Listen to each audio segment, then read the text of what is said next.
Bismillahirrahmanirrahim. Assalamualaikum warahmatullahi wabarakatuh.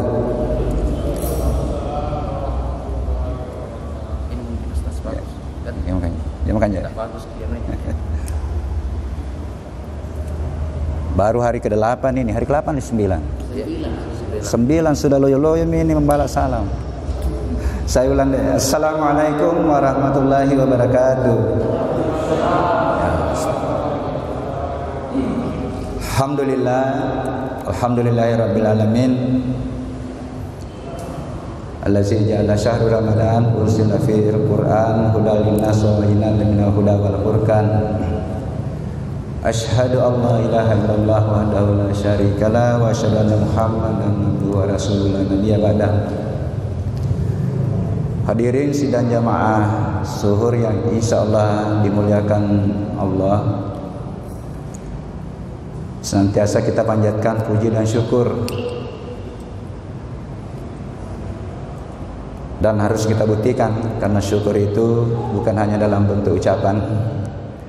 Ketika kita bersyukur dengan kesehatan kita, ya manfaatkan kesehatan kita untuk melaksanakan ibadah dengan ikhlas dan melaksanakan muamalah nanti sesuai dengan aturan-aturan yang digariskan oleh agama, digariskan oleh institusi. Salah satu bentuk pembuktian kita ya tadi kita salat jamaah. Salat jamaah, saya selalu mencoba mengutip ayat, meskipun ayat itu perintahnya di hari Jumat, ya ayyuhalladzina amanu idza nudiya lis-sholati min yaumil jum'ati fas'au ila zikrillahi wa sarul bai'a. Kalau sudah dikumandangkan azan, tinggalkan seluruh aktivitas dunia kita, aktivitas yang terkait dengan peran kehalifan kita, bersegeralah untuk memberikan haknya Allah. Dan ini Pak sangat rasional ini.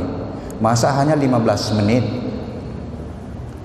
Coba kalau dikali 5 kali wajib itu hanya berapa? Tidak sampai 1 jam dari 24 jam yang diberikan oleh Allah. Jadi sebenarnya begini, terkadang motivasi ibadah itu muncul itu kalau kita berpikir bahwa ini rasional, masa hanya 15 menit saya tidak mau tinggalkan yang lain. Kita juga sudah mempraktekkan salah satu ayat, hafizu ala salawati wa salatil wusta, peliharalah waktu salatmu.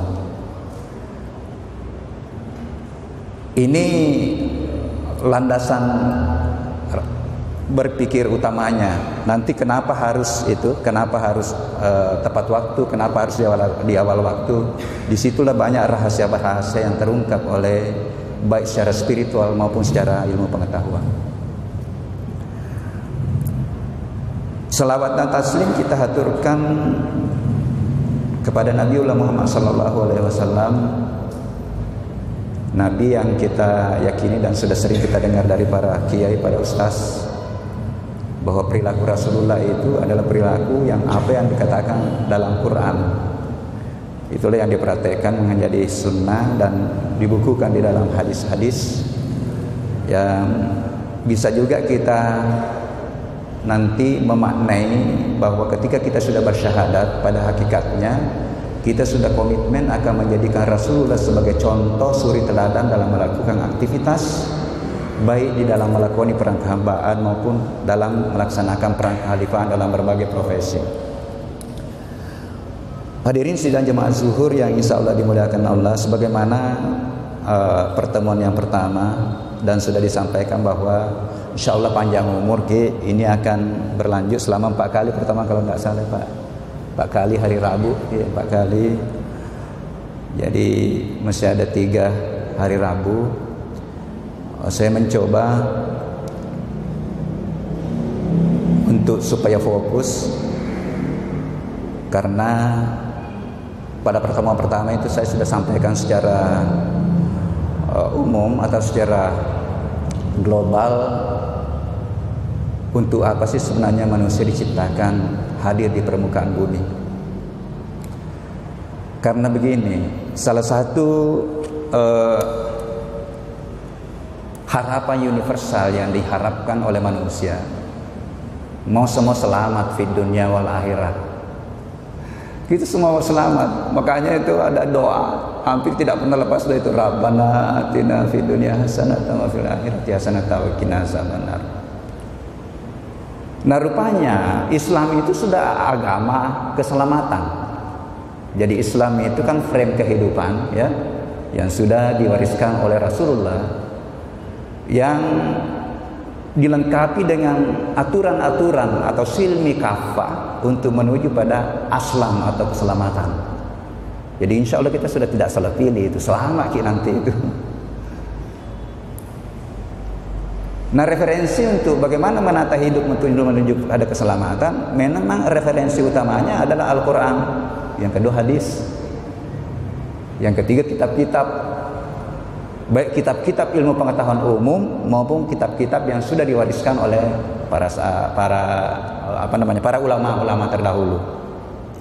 Meskipun nanti di situ rohnya ada perbedaan-perbedaan, tetapi kembali bahwa perbedaan itu adalah sunnatullah. Jadi yang perlu kita sikapi bahwa bagaimana menyikapi perbedaan. Saya coba Pak Moderator, saya lupa dulu minta maaf tadi, ada Pak Ibu Direktur hadir? Ada Ibu Direktur? Tidak ada. Oh, tidak ada ya? Ada, ada eselon 1. Iya, ada Pak eselon 1 yang hadir. Dan saya biasa katakan begini, bayangkan kalau pimpinan itu pergi salat jamaah, ya itu saya yakin pasti itu yang di bawah itu ikut juga, meskipun kadang terpaksa dulu pada awalnya. Inilah saya bilang, saya biasa berpikir itu di sinilah dibutuhkan misalnya luar biasa kebijakan dalam suatu institusi ya. Yang saya tidak tahu minggu lalu saya sampaikan ke Ibu bahwa Bupati Majene itu pas saya ceramah di depannya, dan saya tidak pernah bayangkan akan pergi secepat itu karena tidak ada tanda-tanda. Saya bilang, Pak Bupati, rupanya seandainya kita bikin satu edaran, kalau sudah tiba waktu salat itu SKPD dan jajarannya pergi dulu salat di masjid, boleh jadi saya bilang itu satu surat edaran itu bisa mengantar kita masuk surga. Rupanya tidak lama kemudian, ya Allah, ya begitulah. Saya coba ini mungkin pada kesempatan ini karena waktunya itu hanya berapa menit, sampai jam 1 ya, sampai jam 1 ya. Nah bagus juga mungkin kalau ada 5 menit, ada ini ya, 5 menit atau 10 menit. Bagaimana pada kesempatan ini kita memahami atau memaknai hakikat peran kehambaan kita. Karena minggu lalu kan saya sudah sampaikan itu ada 2 peran kita sebagai hamba. Abdillah, aku tidak ciptakan jin dan manusia kecuali untuk menyembah kepada aku. Yang kedua, dihadirkan kita sebagai khalifah. Inni ja'ilun fil ardi khalifah. Ya, itu disampaikan kepada malaikat waktu mau dijadikan manusia sebagai khalifah. Wa isqala rabbuka lil malaikati inni ja'ilun fil ardi khalifah. Ada instruksinya sedikit malaikat. Kenapa mau jadikan manusia sebagai khalifah? Bukankah manusia itu cenderung nanti hanya akan berbuat kerusakan di permukaan bumi dan menyebabkan terjadinya pertumpahan darah? Tapi Allah menyampaikan, inni a'lamu ma la ta'lamun. Nah, aku tahu yang kau malaikat belum tahu. Diamlah malaikat, maka minta maaf malaikat itu. Tetapi saya biasa main-main begini, seakan-akan apa yang diinstruksikan dulu malaikat itu terbukti sekarang. Kerusakan lingkungan di mana-mana, pertumpahan darah di mana-mana. Ya. Nah hadirin jemaah zuhur yang insya Allah dimuliakan Allah, dan insya Allah pertemuan ketiga panjang umur bagaimana memahami makna dan hakikat dari peran kekhalifahan. Ini penting juga karena terkadang ringi jabatan dikasih amanah, seakan-akan kita tidak paham bahwa jabatan itulah nanti yang bisa kita mengantar kita untuk mendekati kemuliaan. Nah, karena memang di sinilah tantangannya nanti luar biasa banyaknya. Apalagi kalau jadi pimpinan, jadi pemimpin. Ya. Kemudian yang pertemuan keempat nanti mungkin bagaimana kita istiqamah mempertahankan kemuliaan yang insya Allah semua kita genggam setelah kita keluar di bulan suci Ramadan, yaitu ketakwaan. Karena inilah kalau kita mau selamat, ini di dalam Al-Quran 115 ayat kan, dan hampir beberapa ayat itu memang sudah itulah etiketnya untuk selamat, itu masuk surga. Yang salah satunya itu wabasyiril ladzina amanu wa amilus solihati anna lahum jannatin tajri min tahtihal anhar. Sampaikanlah kepada orang beriman dan dengan kekuatan imannya melaksanakan amalan-amalan baik, bahwa tempatnya nanti itu adalah surga. Nah, ini kalau tidak salah namanya masjid ini ya, Nurul Jannah. Ya, cahayanya sudah ada, cahayanya surga di sini. Saya yakin nanti ini bisa memancarkan cahaya surga, dan insya Allah mudah-mudahan kita semua nanti selamat untuk masuk ke surga. Dan saya mohon maaf, saya maknai surga itu bisa berarti tempat di sana, tapi surga juga bisa bermakna perasaan. Bermakna perasaan itu sudah bisa didapatkan di dunia. Dan untuk pindah ke sana memang harus sudah ditata hidup kita dengan dua peran tadi. Karena saya mohon maaf, banyak sekali juga muncul ya, menurut saya doktrin-doktrin yang keliru, apalagi yang baru-baru terjadi ini, membunuh dirinya dengan alasan bahwa mau menempuh jalan pintas masuk surga. Gimana nak ada ayat membunuh satu orang sama dengan kau bunuh seluruh orang, memelihara satu nyawa sama dengan memelihara seluruh jiwa. Penggalang-penggalang ayat lain Allah menyampaikan, aku tidak suka, aku tidak mencintai hamba aku yang berbuat kerusakan. Innallaha la yuhibbul fasad, innallaha la yuhibbul mufsidin. Apakah bukan merusak kalau membom dirinya kemudian membunuh orang lain? Tetapi begitulah doktrin-doktrin ya, makanya hati-hati kalau ada pengajian-pengajian yang sembunyi-sembunyi. Berpikir. Karena kenapa memang ini dari neuroscience itu bahwa 80% alam neurosains, alam bawah sadar di sini kosong. Sehingga ketika salah isi, makanya dikatakan itu kan dicuci otaknya itu baru berani dia bunuh dirinya. Karena lama sebenarnya itu dia dikada, dia diisi di sini alam bawah sadarnya, kemudian dia pilihlah doktrin itu bahwa kalau saya bunuh di luar golonganku, ya aku masuk surga. Bagaimana saya bilang mau menegakkan ayat atau mempraktekkan ayat secara kafah itu tadi. Nah, ini semua nanti kita akan coba bahas dalam waktu terbatas. Nah, untuk pada kesempatan ini, bagaimana memaknai peran kehambaan kita? Saya kira implikasi dari peran kehambaan adalah amalan-amalan ritual. Sehingga pada kesempatan ini saya hanya memberikan motivasi karena seluruh amalan-amalan wajib yang diperintahkan itu ya ada sunnatnya. Yang pertama ya, karena inilah yang diformulasi menjadi rukun Islam. Karena tadi dengan landasan keimanan yang kuat dari 6 rukun itu, kemudian kita melaksanakan rukun Islam dengan benar dan bermakna. Yang pertama kan syahadat. Ya, yang pertama syahadat. Ini syahadat juga harus dimaknai, bukan hanya sekedar diucapkan. Karena syahadat itu kan ada, syahadatain itu kan ada dua, ada syahadat tauhidnya. Apakah betul kita mentauhidkan Allah, asyhadu alla ilaha illallah. Jangan sampai hanya di sini, tetapi prakteknya mungkin masih mempertuhankan jabatan, masih mempertuhankan harta, masih mempertuhankan yang lain. Ini bahan koreksi, termasuk diri saya. Dari mana memulai syahadat tauhidnya itu? Jiwa kita sudah bersyahadatkan dalam rahim. Alasbirabikum qalu bala syahidna. Sehingga tidak ada alasan itu kalau kita sudah keluar dari rahim, tidak ada alasan tidak beribadah. Karena tidak mungkin keluar itu. Makanya ada biasa orang mati lalu petang ya dalam peti ya. Itu sebenarnya dia tidak siap menerima itu tadi. Alasbirabikum, bukankah aku ini Tuhan?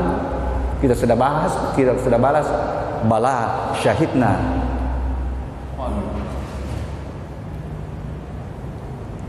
Setelah itu kita keluar dari rahim dengan menggenggam tahi syahadat tauhid, dilengkapi lagi dengan syahadat komitmen untuk menjadikan Rasulullah sebagai contoh, sebagai suri teladan. Jangan sampai juga hanya dalam ucapan. Ini semua harus dikaji makna-maknanya, bahwa syahadat bahwa kita akui Rasulullah sebagai rasul ya, sebagai nabi dan rasul, itu maknanya itu kita bersiap untuk bagaimana menjadikan beliau contoh dan berusaha mengikuti beliau. Saya mohon maaf karena ada orang biasa mengatakan itu kan nabi. Saya bilang betul, nabi itu atau rasul itu adalah standar normatif tertinggi. Tetapi peluang kita untuk mendekati kemuliaan, ikutilah beliau. Tetapi tidak mungkin kita menduduki posisi sama dengan mulianya dia. Kan ada di bawahnya itu, ada wali. Saya mohon maaf, saya katakan bahwa potensi kewalian dimiliki oleh semua orang. Potensi kewalian. Dia melatih dirinya, mensucikan jiwanya, mendekati potensi jiwa yang tertinggi yaitu ar-ruh, mendekati jiwa al-mutmainnah insyaallah. Atau bahasanya mendekati tubuh cahayanya. Insyaallah. Kalau dia sudah mendekati tubuh cahayanya yang kecepatannya 3.000 km, 300.000 km per detik, itulah yang biasa kita dengar cerita-cerita. Kenapa Imam Lafio dilihat di sana, dilihat di sini, ya? Itu secara ilmiah itu. Karena kita punya tubuh namanya tubuh bioplasmik yang bisa memencar kemana tidak dibatasi oleh ruang dan waktu ketika orang suci. Potensi itu ada sama kita. Karena semua kita ini memiliki tiupan ruh yang sama dari Tuhan yang sama. Saya biasa katakan begini, Rasul itu menduduki posisi manusia termulia di dunia itu 23 tahun dihormat oleh Allah. Apalagi kita ini orang awam. Tetapi potensi itu ada. Cuma tidak mungkin sederajat, tidak mungkin sama. Nah ini akhir-akhir ini katanya ada lagi yang mengaku dirinya Rasul ya. Ya Allah. Jadi kalau itu juga pegang bahwa Rasulullah sudah Rasul yang terakhir. Kemudian yang kedua, bagaimana sholat? Yang banyak juga kita dengar sholat itu tiang agama. Sholat itu adalah mi'rajnya orang mukmin. Mi'raj itu kan komunikasi vertikal sebenarnya. Pada saat di mana sebenarnya posisi sholat itu kita mi'raj. Nah ini semua harus ini. Rupanya pada saat bacaan itu assalamualaikum. Ya, rupanya itu komunikasi. Assalamualaikum ya Nabi wa rahmatullah. Assalamualaikum wa ala ibadillah sholihin. Itu salah satu. Nah sehingga makna-makna ibadah ritual ini memang perlu dipahami. Salat tujuannya tanha anil fahsya'i wal munkar, mencegah dari perbuatan keji dan mungkar. Keji itu yang terkait dengan godaan-godaan hawa nafsu. Maaf ibu-ibu, ada ibu-ibu yang hadir. Selingkuh, LGBT. Yang terkait dengan hawa nafsu itu ada kan itu fahsya. Mungkar itu melaksanakan aktivitas kegiatan yang melanggar aturan-aturan, korupsi, merusak alam lingkungan. Nah kalau begitu mungkin kita bertanya, kenapa pale itu yang korupsi orang sholat juga? Yang merusak lingkungan sholat juga, yang sering tawuran terkadang sholat juga, saling mencelah juga sekarang orang sholat juga. Berarti harus dikoreksi. Harus dikoreksi. Kenapa ya belum tercapai? Nah kalau di dalam Al-Quran kita bacalah bahwa memang agak tidak mudah itu, karena itu bisa terjadi bagi orang yang khusyuk. Nah kita belajar lagi bagaimana bisa khusyuk itu. Ya. Akhirnya saya ikuti itu, ini sementara saya ikut pelatihan itu secara khusus. Karena saya mencoba mencari bagaimana bisa fokus, bagaimana khusyuk. Rupanya akhirnya kesimpulannya saya katakan ini hak prerogatif Allah. Tetapi Allah melihat keseriusan kita untuk bagaimana menuju ke sana. Ya. Bahkan rahasianya ini Pak, saya minta doa. Begitu saya baca ayat itu bahwa itu susah bagi kamu kecuali orang yang khusyuk. Langsung saya minta doa, ya Allah mudah-mudahan bimbing hambamu ini supaya dia bisa khusyuk dalam sholat. Nah setelah saya pelajari di Al-Quran itu, mungkin masih ada beberapa memang yang belum diterapkan dalam pelaksanaan sholat itu. Yang pertama jaga waktunya.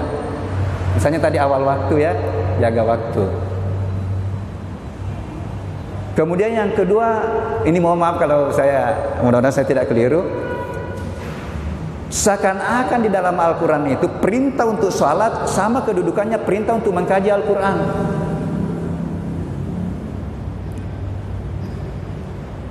Karena dia pakai waw di situ, utlu ma uhiya ilaika minal kitab wa aqimis shalah innas salata tanha anil fahsya'i wal munkar. Seakan-akan Allah memberikan gambaran, karena utlu itu kan bukan hanya sekedar dibaca. Utlu rupanya baca, pahami, terapkan dalam kehidupan. Jadi seakan-akan paket itu baru bisa mencegah perbuatan keji dan mungkar. Ini analisis saya, sehingga disitulah yang memotivasi saya untuk mengkaji, belajar Al-Quran.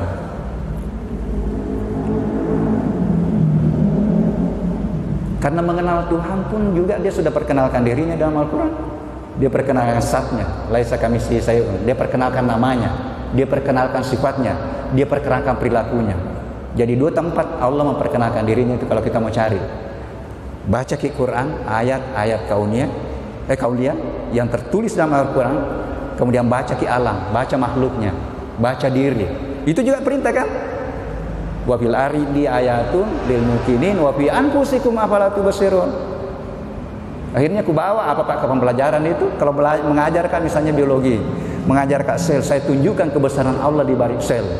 Mengajarkan atmosfer tentang bagaimana proses terjadinya hujan, saya tunjukkan kepada mahasiswa betapa Allah betul menciptakan alam ini dalam kondisi seimbang. Seimbang unsur-unsur yang menyusunnya, karbon, uap air, kemudian oksigen dan nitrogen seimbang. Itu komposisinya itu kan tetap 78% nitrogen, 21% oksigen, 0,03% CO2.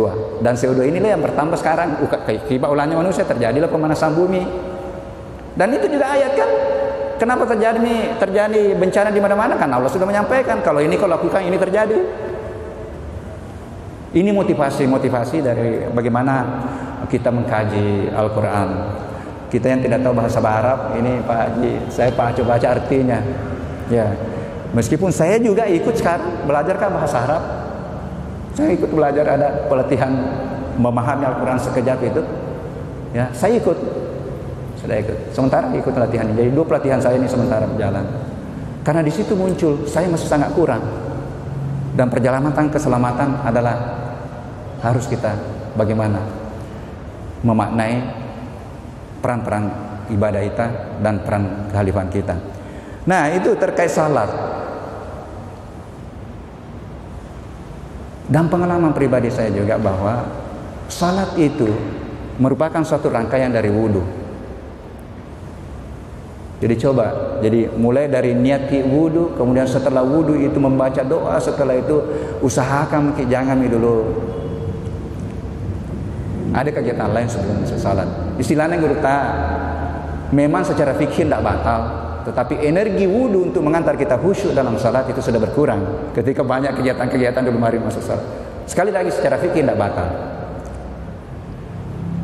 Nah, kemudian yang berikutnya adalah puasa. Saya kira sudah banyak dikaji Ustaz ini selama Ramadan. Yang jelas tujuannya puasa itu kan la'allakum tattaqun. Ya, tiket ketakwaan itu tadi itu sudah merupakan tiket untuk selamat dunia akhirat. Kita semua berdoa mudah-mudahan kita mendapatkan predikat ketakwaan. Dan saya ulang lagi bahwa insya Allah predikat yang kita dapatkan itu akan bertingkat-tingkat, berbeda-beda mungkin, tergantung dari keseriusan kita menyambut bulan suci Ramadan.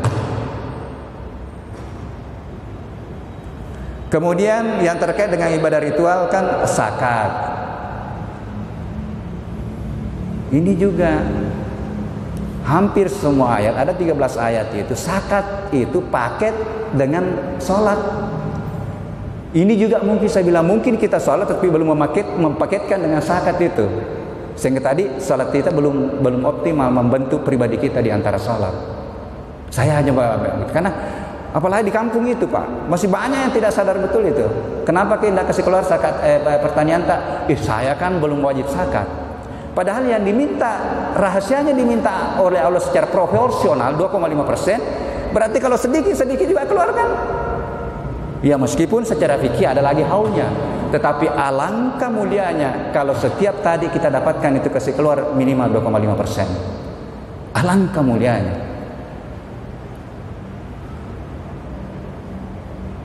Jadi ini, zakat wajib karena dia zakat itu bagian dari sedekah. Kemudian yang sunnah itu kan infak, ya infak. Ini juga perlu dibaca di Al-Quran Pak. Saya baca itu rupanya kalau dia infak, siapa yang pertama berhak menerima infak? Orang tua rupanya. Baru kerabat, baru miskin, baru ini. Orang tua yang pertama di dalam Al-Quran. Karena orang berkata, kepada siapakah aku berikan infakku? Allah menjawab, berikan infakmu yang pertama orang tuamu, kemudian kerabatmu, kemudian ini. Kalau zakat itu kan sudah 8 golongan itu. Ya, kemudian lewat kesempatan ini atau nanti pembahasan berikutnya bahwa sedekah itu bukan hanya dalam bentuk uang. Memelihara tanaman juga bagian dari sedekah. Nanti kita lihat nanti di peran kekhalifahan. Kemudian yang terakhir haji, umrah, ya itu sudah tingkatan nanti bagaimana kita merebut ketaatan, meningkat ketakwaan kita, meningkatkan kesabaran kita, meningkatkan kemauan kita mau berkorban dan keikhlasan kita beribadah. Makanya inilah sebenarnya indikator haji mabrur. Kalau dia sudah dari sana bukan hanya pakai begini, tetapi dia sudah bertambah keikhlasannya beribadah, kesabarannya bertambah, kemudian ketaatan bertambah, kemudian kemauan berkorban untuk membantu sesamanya itu bertambah. Saya kira itu mungkin jadi ibadah-ibadah ritual ini ada sunatnya, ada wajibnya. Mari kita berebut di sunat, Pak. Sekali lagi saya mohon maaf, bulan Ramadan hanya datang 1 kali 1 tahun. Tidak ada yang menjamin dirinya sampai tahun depan. Latih-latih diri untuk tambah-tambah sama yang sunnah. Ada Senin Kamis, ada ayam mubit, sudah ada nih yang praktekkan puasa Daud. Yang mampu, tapi jangan kalau nak kasih umur sampai 1 tahun lagi. Fuang Allah Ta'ala tidak pernah sama sekali puasa selama 11 bulan. Yakin wa antasumu khairul lakum in kuntum ta'lamun. Berpuasa itu insya Allah lebih baik bagimu seandainya kamu tahu rahasia di balik puasa itu. Saya kira itu masih ada waktu 5 menit. Mudah-mudahan ada manfaatnya. Sebab ada yang mau menambahkan apa yang saya sampaikan atau ada yang mau mengkritisi pandangan saya ya atau tidak sepakat, mari kita sharing pada kesempatan ini. Saya kembalikan ke moderator. Assalamualaikum warahmatullahi wabarakatuh. Waalaikumsalam.